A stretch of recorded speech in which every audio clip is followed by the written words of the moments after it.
bring up people up to speed of who are the Black Menaces, Troy? Well, the Black Menaces, they started at BYU.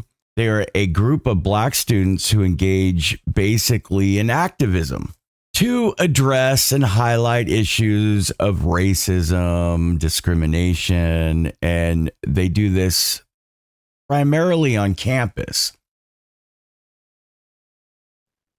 Manipulative. It's gotcha journalism, I think. Gotcha journalism. Yeah. And then they go back. They're not really trying to get to the truth or what you really feel. No. They're just trying to trick you and say, gotcha, you're a racist. Yeah, I would say they're in the business of white guilting people and finding reasons to do that. They like to point out what they do is they take these suburbia white kids that grew up maybe in Provo, Ogden, it's places in Utah, Idaho, and even parts of California. I think they purposely target people that didn't grow up around people of color. All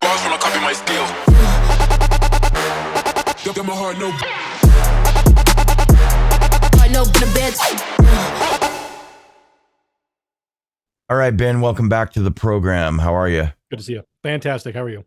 Good.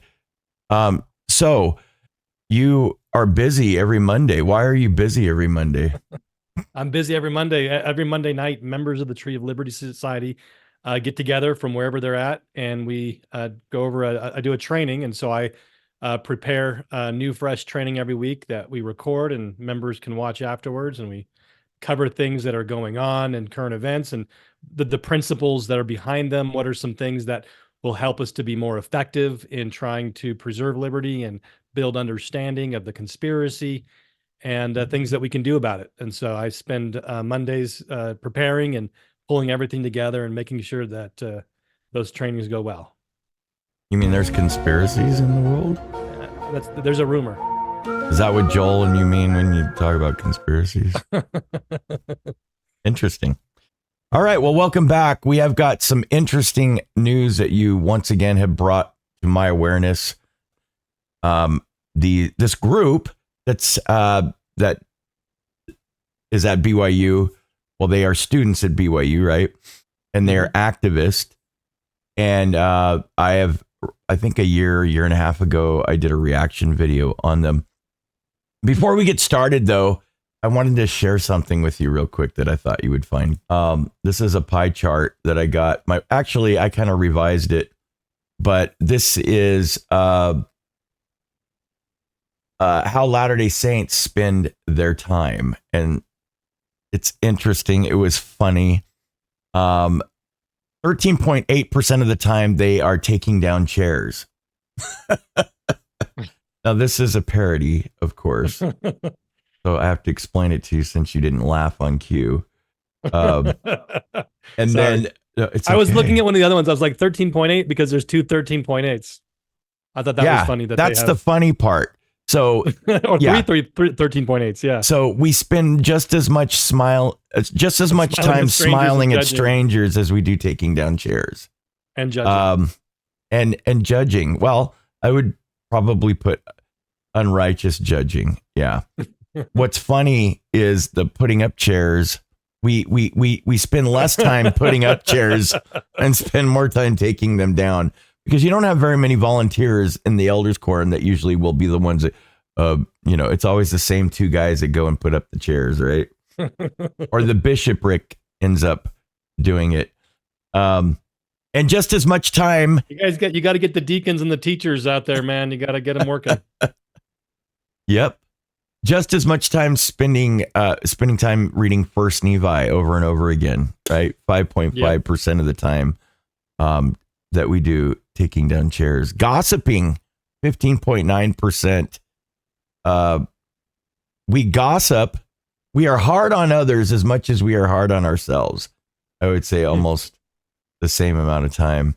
Smiling at strangers, praying over dessert. 17.3%. of the time. Anyway, I thought you would find that interesting and funny. I love that. There's I don't know if you heard of what's his not Gaffigan, Tim Hawkins. He does. Yeah. He's a Christian comedian. he talks about, how we need to pray over, how they pray over, please bless this Twinkie that it will turn into a carrot as it goes down my throat. Yeah. Yeah, he's funny. All right. So what's going on with the Black Menaces? The Black Menaces. So there's over at the Cougar Chronicle, they're a good source to find out what's going on at BYU sometimes. And there is definitely a double standard or an inconsistency in how rules are applied, because you have different groups like the Black Menaces, you have groups like the Anti-Racists Club at BYU that are clearly political organizations, but and they're allowed to exist on campus. But pro-life clubs have never been approved on campus at BYU, so it's interesting that pro-life clubs wouldn't be allowed, but the organizations that are designed to promote things that are against the Really? doctrine of the church are allowed. Wait, okay, so we are a pro-life people, Latter-day Saints, yet we do not allow pro-life clubs. Has it always been like that? For at least the last 20 years. And why? What is their reasoning behind that? There's like a special standard for, clubs that might be considered controversial or political. And so, well, I mean, keeping the commandments, the 10 commandments are controversial, aren't they, Ben? I agree. So the stated reasons to me don't make a lot of sense when you apply what the standard that you just stated, but that's what they say. And so you can have you can have Black Panthers, you can have Black Menaces, but you can't have pro-life clubs on BYU. You can have communist preachers come and speak at BYU, but you can't have constitutionalists come and speak at BYU. So the standard at BYU is confusing, I would say, to people that, if you judge words instead of actions, it can be confusing. So do we have, you sent me 2 links. Do you want to get into those? Sure. Which one do you want to pull them up, or do you want me? Ignores student complaints. We'll start with that one, I thought. Okay. Do you want me to pull it up, or do you want to pull it up, or? Oh, go ahead. Yeah, that way you can kind of control how it, Okay, sure. How it goes. All right. So, maybe you could give, before you do that, you want to give, because you've done the reaction videos in the past, bring up people up to speed of who are the Black Menaces, Troy? Well, the Black Menaces, they started at BYU. They are a group of Black students who engage basically in activism to address and highlight issues of racism, discrimination, and they do this primarily on campus. They're known for, they make their presence on platforms like TikTok, Instagram, and Twitter. Theoretically, they educate the public on social and institutional issues affecting marginalized communities with a particular focus on improving predominantly white institutions like BYU, which happens to be predominantly white because most of the people that go there come from predominantly white areas, and America has always been predominantly white. So what they do is they go around and they interview people. They, at least that's what I saw. I'm sure they do a lot more, but I would say they kind of mimic like a Black Panther type group, but they're not that militant. They're more of they're activists. And I would say they basically go around and white guilt people. They ask them questions, but they're kind of tricky questions, like, would you dance with a Black girl at a dance? Or, yeah. I mean, they try to get, as far as I know, they try to get people caught up in their words. It's really oh gosh, what's the word I would use to describe that? Manipulative. It's gotcha journalism, I think. Gotcha journalism. Yeah. And then they So go they just back. try to, they're not really trying to get to the truth or what you really feel. They're just No. trying to trick you and say, gotcha, you're a racist. Yeah, I would say they're in the business of white guilting people and finding reasons to do that. They like to point out what they do is they take these suburbia white kids that grew up maybe in Provo, Ogden, it's places in Utah, Idaho, and even parts of California. I think they purposely target people that didn't grow up around people of color. And it's not their fault. They just lived in a neighborhood that was predominantly white. And they'll ask them, did you have black friends growing up? Well, not if I lived in Lehigh or something. I don't know. Right. I don't know Utah very much, but I grew up in Northern California, and there was one black guy at my high school. right. So I mean, it doesn't have to be just Utah. I mean, it's a thing. Right. So, and I might be speaking out of line when I say Lehigh. Let me see. So I'm going to look it up.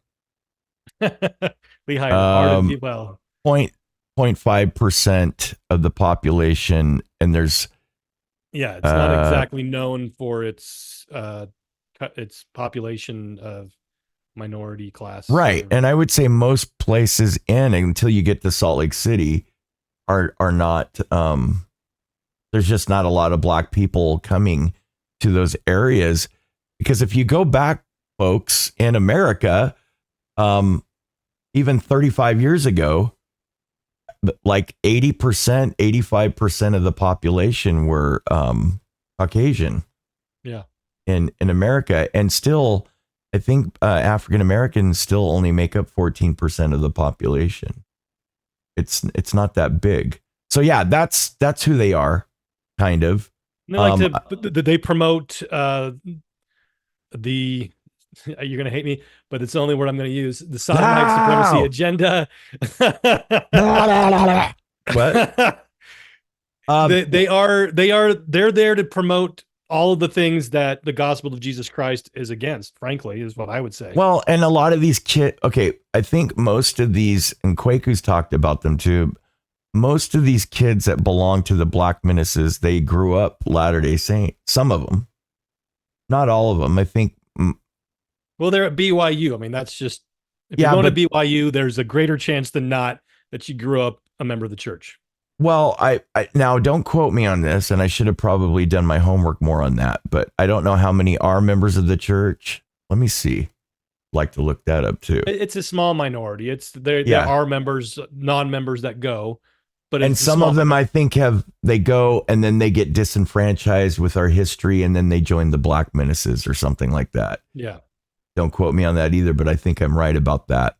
And so some of these, like if you watch Brandon Tatum, he talks about most of your black militant or radical people that belong to groups like this that are people of color. They grew up in white families. They were adopted by white parents, or they weren't able to connect with their black culture. And so they overcompensate for it by doing things like this.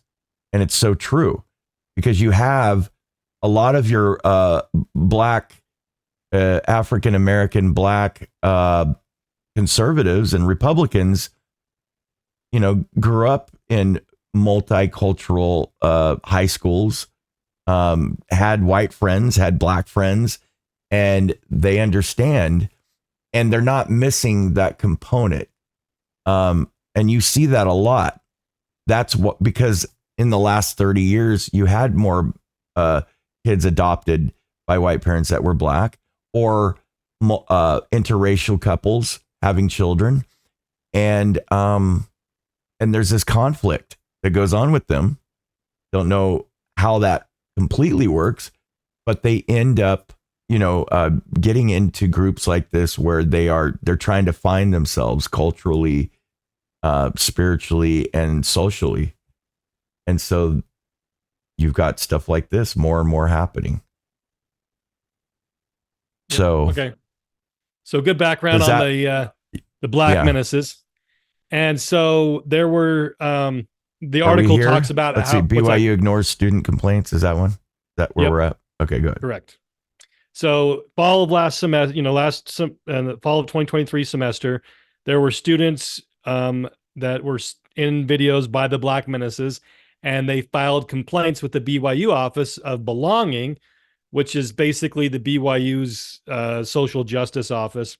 And these complaints, they outline concerns with the videos because they again, like was stated earlier, these videos are designed to, as trick gotcha type questions to try and promote the idea that, Mormonism is racist, that BYU is racist, and that we need to, be anti-racist. And the term anti-racism is in this as well, because there's actually an anti-racist club at BYU.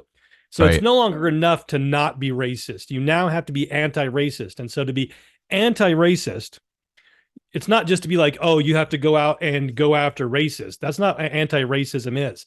The definition of anti-racism is you have to, if you are white, you have to treat others, people of other, cultures and nationalities and races as, promote them as higher than you, lower yourself and raise them up higher than you. That's what anti-racism Well, there's is. actual tenets of following being an Yes. And that's anti-racist. one of them. Yes. You have to basically acclimate to some rules that they have.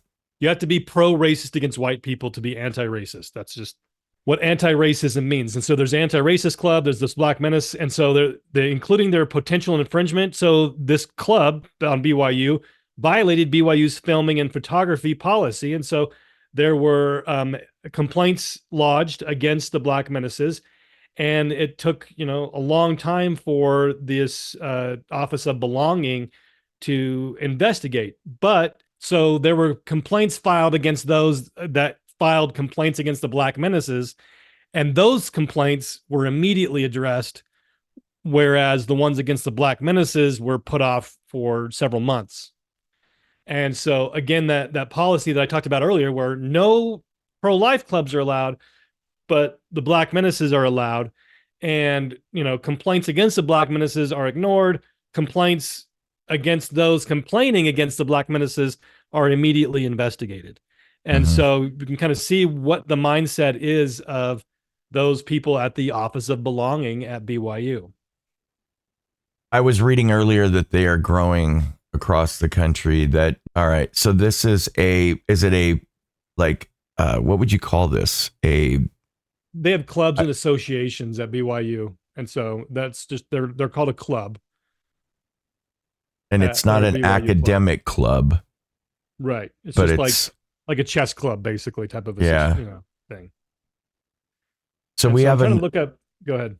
No, well, we have another. Is this the other? Can you see this? That I switched, or do I have to stop sharing and then switch? Nope. Yeah. Nope. Oh, let me see. You can share. I was looking at my version of the article. And so this one right here talks a bit, kind of just shows another example of how BYU is supporting these, socialist clubs, and really not, they're not treating people. You would think that they would try to be neutral, that they're going to they're going to go after everybody equally and shut them down, or they're going to allow everybody equally. But they go after conservative clubs, and these leftist clubs, they let continue. You have the anti-racism club that I mentioned earlier, the BYU anti-racism club, and they were writing letters. They organized on campus to write letters to the legislature with Utah's bill that purported to make sure that these anti-family organizations. I'll try to be nice to you, Troy. But these anti-family organizations and policies to make them to not give them as much power in college campuses in Utah. And so this club at BYU got together to oppose these pro-family legislation. And so that was allowed. But of course, if you got together to write letters supporting the Constitution, that would be considered extreme. And how would that offend me? You didn't offend me. What? said I don't want to offend you. Oh, because I was going to use the my Oh, I was your going to use the famous biblical phrase. term for people that have unnatural affection. Okay, gotcha. Um, well, and also I was right. Actually, all of them are members of the church. That's crazy. Yeah. But you see that it's not just with the Black Menaces. You see that in a lot of these woke kids that are growing up LDS and their parents aren't correcting them on things, or their parents are woke themselves in the church and don't realize that that is counterintuitive to the gospel. It really is. Right. The woke agenda is. I'm not talking about inclusivity being a little bit more inclusive as a God-fearing human being that believes in the Constitution and the commandments, the 10 Commandments. But what I'm talking about is this woke agenda and this woke mindset. That's not just. It doesn't surprise me. That's what I'm saying. That these are still members of the church and will honestly think that the church is great, and they'll participate in it. They'll go to the temple, do baptisms for the dead as youth. And a lot of these kids haven't gotten their endowment yet because they're not going on missions, but they'll stay in the church and still say Brigham Young was not a good man. And Joseph Smith, I don't know about Joseph Smith. A lot of them like to pretend he was somebody so estranged from Brigham Young that he Basically, had the Brigham Young killed Joseph crowd logic. kind of. Yeah, where Brigham Young was evil, Joseph Smith, and he was totally different than Joseph Smith, even though that's just not the case. They promoted and taught the same exact doctrines. Well, I wouldn't say the go as far as killed Joseph Smith, but that he had no idea that Brigham Young was going to be the next. I just mean the same mindset, yeah, right, of blame Brigham for everything. That Joseph would have picked Brigham. You would have been the last guy Joseph thought would have been prophet of the church. In other words, and claiming that they taught different doctrines. Right, exactly. When in essence, if you go back, there's lots of proof that the senior apostle, it was inevitable. It wasn't going to be the offspring of Joseph Smith. It was going to be, and it wasn't going to be Sidney Rigdon. It was going to be the senior apostle who had the keys, and all the apostles basically laid their hands on his head and ordained him a prophet. So anyway, yeah. Is this, So we have this other club. So BYU's rule, like if you have to label yourself as a political club if you're a political club. And so this anti-racist club, we're just a social club, and social clubs are banned by BYU from engaging in activism. And so, but of course, the anti-racism club engaged in activism in supporting a letter writing campaign to the legislature, opposing pro-family legislation. And so we can see here again, and then so the same clubs, they promote terrorism in the Middle East. They are definitely of a political bent, and they have tables where they promote and so this is, I'm not taking a side on the whole thing, on the Palestine versus Israel, but the fact that they are doing it says that they are political. They are violating the rule that a conservative club would never get away with, but because they are liberal, they are leftist, Marxist, that they're allowed to continue at BYU. BYU turns a blind eye to them.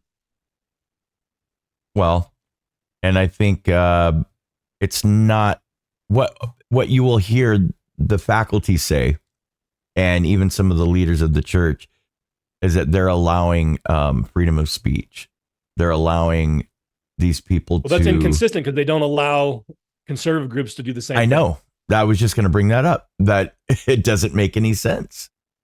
So it violates the university's policy. If that's what you're allowing free speech, then change the policy, because they're violating BYU's policy. BYU says if you're a social club, you cannot engage in political activism. And that is all that the Black Menaces engage in. That is all that the anti-racist club engages in. And so they either have to be disbanded because they broke the rules, or they need to be forced to reclassify themselves. They're not a social club, no matter what they say. Right. Well, BYU has a history of controversies, but they're not like this. I mean, Right. the BYU is also has always prided themselves on the Constitution, and so we always have been a people believing in defending the speech of all people. But you're seeing that. I brought that up to somebody else. You see the Gen Xers like myself, and are you a Gen Xer? Well, you're Barely. right, but you're the same age as my brother, my younger brother. You were playing Nintendo when I was graduating from high school. Yep. But what the Gen Xers were basically left out in the cold. You see the church placating and pandering to the woke people in the church.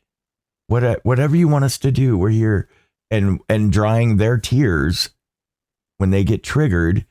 But you don't see them coming to the aid of those who grew up going, oh, you mean this isn't doctrinal anymore? Oh, you mean Bruce R. McClintock? You know, the conservatives that grew up, the Gen Xers like me, that are leaving the church because the church is too woke. It's the opposite end of the pendulum. I'm not saying that's a good reason to leave the church. It's not. We stay. But my point is that you don't see the leaders drying the tears of the constitutionalists or the nationalists. We have a record of them actually pushing them out. Right. That's we what did I'm a previous saying. show about the purge. Right. Yeah. And if you don't believe it's something physically happening, it's definitely inadvertently happening, or you could just say it's being very neglectful to one group of people and pandering to the others or catering to them. And for those of you in other, states, this is definitely more Utah centric, this people being pushed out for being conservative, because so previous to what I do now at the Tree of Liberty Society, I was a coordinator. I directed the activities of the John Birch Society in the Northwestern United States, and Washington, Oregon, very liberal areas. But I served as elders quorum president in several wards and on bishoprics and several, in a ward. And so if you're like, well, that never happened. Well, that's, yes, I agree that if you're in California, if you're in other states outside of Utah and Idaho and Arizona, that is not the case. If you're active and you're doing your job and you're doing your duty, it's pretty much the bishop, and you're not making a scene at church. You have just as much of a chance of having a different calling as anybody else and not being pushed out. But when you move into that Mormon suspender, right, there's the Bible Belt, and then there's the Mormon suspender of Idaho, which is Utah, very, and you Arizona. can equate that to the Bible Belt. Right. You have Idaho and Utah, more or less. In Arizona. Right, in sure. Arizona. And even Hartston, Alberta, Canada. Yep. And so you have that very much an LDS population, but in those areas, it's very clear. It's not just an isolated incident where people are told that because you are this, you will not ever have a calling in the church higher than the guy passing out the program in the beginning of meeting, in the beginning of sacrament, and of course we had the 90s purge where you had a list of things that if you were, doing these things that you were called in to either be excommunicated or to be disfellowshipped, or lose your temple recommend. Yeah. And so it is more central to Utah, but it's a thing. Definitely they are pandering to one side and they are pushing out others, the other side, at least in the highly LDS concentrated areas. Well, and I'm going to digress a little, and I'm going to say I don't believe that the brethren are deliberately doing that. I just don't. because a lot of them are conservative themselves. A lot of them are. That's why I wonder if some of them disagree with each other ideologically on certain things.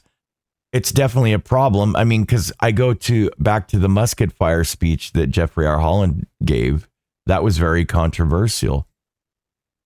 And it was met with criticism, not just by LGBTQ students and advocates who felt that was just rhetorical. It's not, yes, it's rhetorical because it's it's commandments. Okay, we have to meet certain standards. Otherwise, what are we? Who are we? Right. We're losing our identity as a church, culturally, not just culturally, but disconnected from the commandments, from our Heavenly Father, from God. It goes back to Ezra Taft Benson. We can be under condemnation and probably not even know it. Ezra Taft Benson, when he became prophet, said we were under condemnation for not reading the Book of Mormon. And that was just not reading the Book of Mormon. Now it's, we're under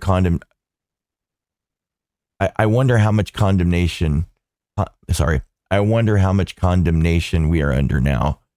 Yeah. For not being a little bit more forthright when it comes to not allowing this to go on. Because my question, Ben, is how much freedom do you allow, and how much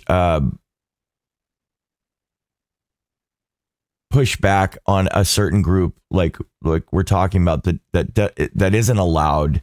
That same the double standard is so blatant, and it's horrible. It's not. We're gonna get to the point where people. I already know people that aren't sending their kids to BYU anymore. I talk to them on a daily basis. BYU Idaho is getting inundated with applications and people wanting to go there because I guess it's a little bit less like this. Do you think the church would ever sell the college? No. There's no hints of it. There's no, even amongst the general population of the church, doesn't even realize what's even going on to even have this be a question. The Boy Scouts, divesting themselves of the Boy Scouts, I think was a completely different thing than what's going on at BYU. Because you have, frankly, the apostles at the, are the board of directors of the university. And so it's much different than what was happening with the Boy Scouts. There were more members of the church that were not participating in the Boy Scouts because of what was going on. You had the money that was being lost because of the lawsuits with the Boy Scouts. And, none of the issues that were going on to divest themselves from the Boy Scouts is going on with BYU. It's still culturally, even there's just a small subsect of people that realize the dangers of BYU and are pulling their, not sending their kids there anymore. It hasn't reached they would change things before they sold it. Well, it's interesting because BYU will say, oh, well, conservatism is way more represented because that's who we are more as a church and a body of the church at BYU. And what's also but they'll allow groups like Black Menaces who support the LGBTQ cause. That's what your main argument is.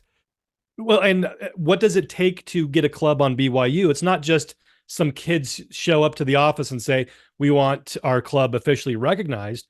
You have to have a student and you have to have a faculty member that's a supervisor of the club. And so if they can't find, so there has to be a faculty member that supports what they're doing to go along with them and be, the official representative of the university for the club. And so not only are they're not allowed to have the pro-life clubs, but it's very difficult to find a faculty member that will support any conservative club besides like a Republican Party club. Because they're afraid of pushback.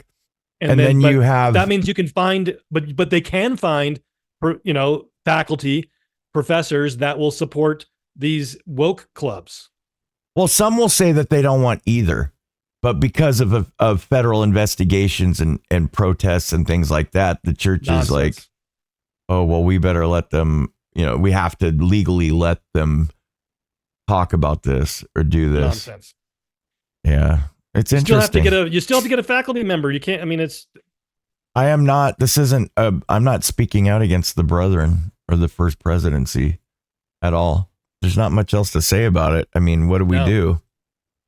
Well, it's just, we need to, again, they'll always, the church and the school will always claim that they try to honor, with the honor code, the church education system honor code.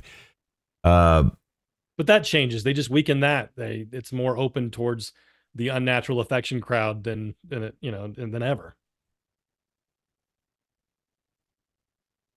Yeah.